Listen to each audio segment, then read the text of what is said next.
Assalamu alaikum. In this video, how to circle text in Photopea. Let's get started. Create a new layer and select create a new file. Then click new layer. Right click, use ellipse tool. Do not use fill. Stroke color black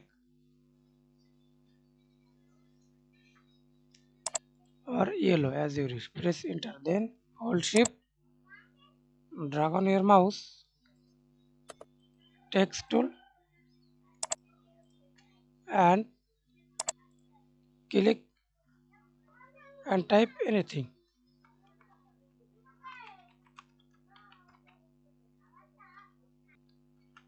Type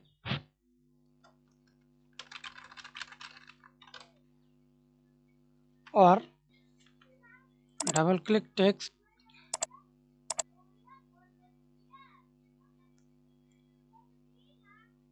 Resize text. Fill. That's it. And remove this circle. Show this only text. Thanks for watching video. Please subscribe to my channel, like, comment, share.